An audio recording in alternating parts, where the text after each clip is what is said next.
Now, if you spent time online and read comment sections of websites, you've no doubt seen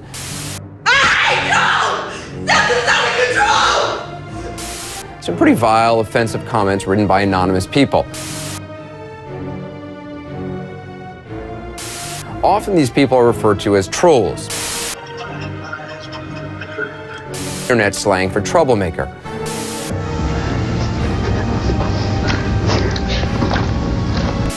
They unleash mean-spirited, menacing attacks on unsuspecting victims. A troll is someone who deliberately causes controversy.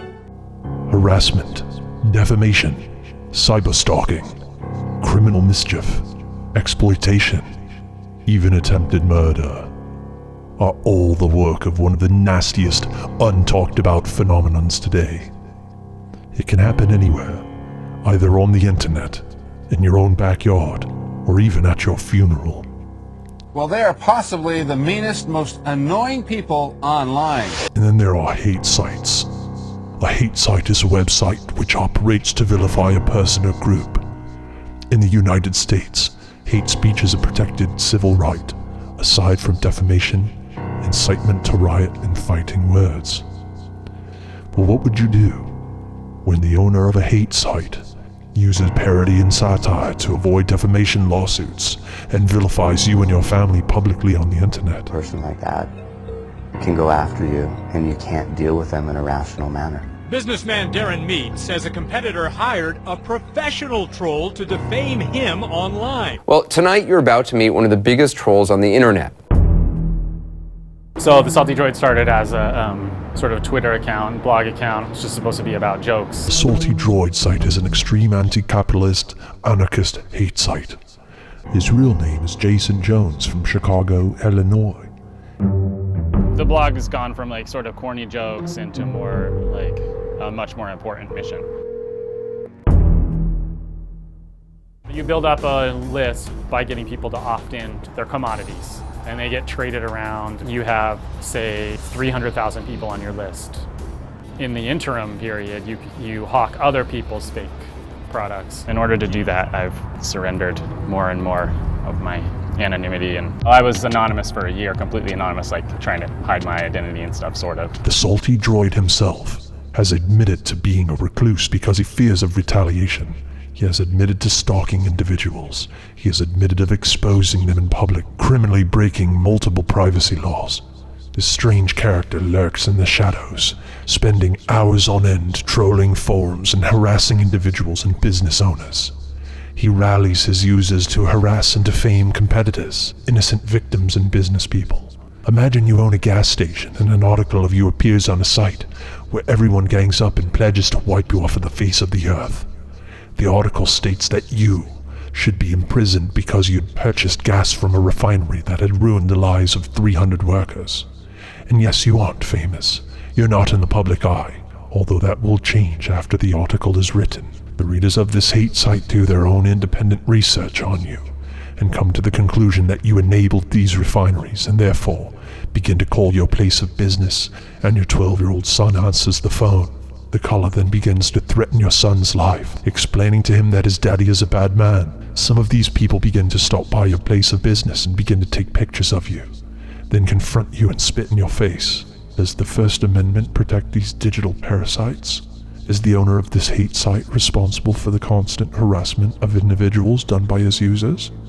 He will write about your ailments, your divorce, your personal relationships. People will show up at your house, asking strange questions you aren't even familiar with. One of the victims of the droid, a man named Dave Navarro, he had decided he wanted to separate from his wife temporarily. Immediately, Dave's brother built a blog dedicated to trashing him and asking the community for support in trashing him as well.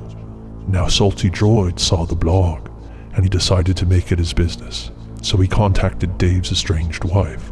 Dave's wife Allison began talking to Salty Droid, and every word went up on the site. Dave's business soon failed since these articles were ranking higher than his actual business site. Dave began to get hate mail, and now felt as if his wife of 10 years had become his enemy. Obviously the ultimate betrayal. The articles continued over time, as Salty Droid's obsession with Dave's personal life grew stronger. At one point, Jones recorded a conversation he had with Dave's wife on the phone, whom explained in detail how Dave had gotten very sick and ridiculed him. Salty Droid, of course, posted this recording on his site with pride. Tens of thousands of people watched the convoluted videos and the strange, twisted articles regarding Dave's personal life, devastating his family forever, devastating his kids' lives forever. His new project is Minions 2.0, which is a private group that Jason Jones formed to engage in conspiracy against whom he deems appropriate. Jones will plan covert attacks with help from his minions through these private meetings, inevitably resulting in the annoying degradation of his victims. He uses the internet to attract broken individuals and then focus their emotion towards his internet subjects. He has recently gone into hiding to only focus on his new highly illegal internet project under the guise of a legal loophole. The reason for his present hiatus is too much exposure from the outside. We met a source who's familiar with the trolling community, and he gave us information about a notorious troll. The troll's screen name is Nimrod Severn, Lancaster University student Anuj Bidfe was murdered here. A memorial page was posted up for him on Facebook, and within days rot in piss. His real name is Darren Burton. We have managed to track down Darren Burton. We've got an address for him. He lives here in Cardiff, and we're going to go and try to find him today and ask him the big question, which is why? How can he possibly justify what he does? Darren, hi, Declan on BBC Panorama. Can I ask you about the internet trolling that you do? Can I ask you about it? I mean, can I ask how you justify it? Why you do it? Have you ever thought about the people that you're hurting? Have you ever considered that? Do you think about the effect it has on them? That's my question. Yeah. And what do I think? Yeah, what do you think? That's what I think. People have been convicted for doing less than you've done. Like what? 9 weeks. People have been 9 weeks in jail. People have been convicted. 9 weeks. Yeah. So you say 9 weeks. What's that? Inspired by anonymity, the culture's taking on Lord of the Flies undertones. The owner of an eyeglasses website named To Call My Eyes would actively harass and threaten his users and his customers. The Phelps family of the Westboro Baptist Church takes advantage of free speech rights and speaks out against the United States for supporting gay people. They encourage others to harm individuals and groups. The joke stops with their picket signs and their overzealous references to the Old Testament. Well, there were others that rivaled its creepiness. One featured pictures of dead children, another was called rape jokes. You get the idea. Pretty vile stuff. If a teenage girl is out there and for some reason or another, a picture of her in her underwear gets posted on a site called Jailbait, you would expect her to contact some guy named Violentacrez and ask for that picture to be removed from this website because it's very embarrassing to me? I mean, this whole thing sounds, I gotta tell you, it sounds crazy. A really good troll helps drive traffic on a website. Violentacrez, aka Michael Brutsch, was so good at what he did, he says that Reddit awarded him prizes, including one for the jailbait forum.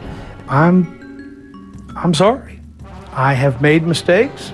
I saw it as creating folders to file things in. I created probably 600 Reddits. There are hot button topics that you can make a comment about and just enrage people. And sadly for me, I enjoyed doing that. I liked going in and making people really mad over what amounted to meaningless things. It's pretty amazing to hear, because I mean, you see trolls on the internet all the time who hide behind anonymity. To actually see one unmasked and see what kind of a little person he is. It has affected me, it's affected my family. Some would say it caught up with you. Well, it did. It actually did catch up with me. I treated Reddit like a game. I just, apparently I have a gift for pushing buttons. I mean, did you ever think, these aren't normal buttons I'm pushing here? The audience was appreciative and supportive. He has a mind, he has free will, he can do what he wants. He clearly enjoys the attention that he got on it. I mean, he said at one point in your interview, he said he has a gift for pushing buttons. It's not too hard to push buttons anonymously on the internet. I mean, it's a pretty easy thing to do. This is causing a big stir in the internet and anonymity community, i.e. 4chan, Reddit, 9gag. It's not going to crack down on the amount of filth that is pouring into the internet. It's not going to crack down on anyone, you know, picking up an anonymous troll name and going to town to piss people off. That is just going to increase now. Because you've taken down the head, you've cut off the head of the snake, the body won't fail. You cut off the head of the snake, another head's gonna fucking grow. It's like Cerberus. To dehumanize is the first step in this potent and sinister cocktail. This tactic acts as a strong foundation for ridicule and gives the satirical vilification a strong emphasis regarding of what is said thereafter. Some sites like these offer a metaphorical bridge for trolls to hide under as they beat up on celebrities. Imagine what those people look like behind their computers. They have so many problems. They have so much to cope with that they don't know how to do it, and so this is how they react. And I kind of just feel bad for them. In 1993, the National Telecommunications and Information Administration released The Role of Telecommunications in Hate Crimes. According to this report, hate speech is speech that advocates or encourages violent acts or crimes of hate. Ask yourself, what do you think? If a blogger did a piece about your wife, including disgusting statements, and the readers began harassing her, the First Amendment of the United States Constitution gives United States citizens the freedom to write their feelings. But the truth is that the Salty Droid would not be allowed to operate in most other countries. In fact, speech inciting hatred, public ridicule, or harassment similar to this is met with strict fines and imprisonment. I remember going up, lying next to her at the cemetery, thinking, you know, I can't stop this person hurting her. It's something that we shouldn't have to go through. We've lost our daughter, and that was really hard. And this was just a whole new thing we had to put up with again and go through. I'm just glad it's over today. Lauren's father believes the social networking sites themselves should have acted more quickly. 25-year-old Sean Duffy admitting he trolled them by creating malicious profiles, images, and even videos and posting them online. So what should you do if someone trolls you? Yeah, here's what the experts say. Don't do anything. Really? Play possum. Yeah, they say resist that urge to engage or respond. That's just what the trolls want. If you say nothing, chances are they'll move on to someone else.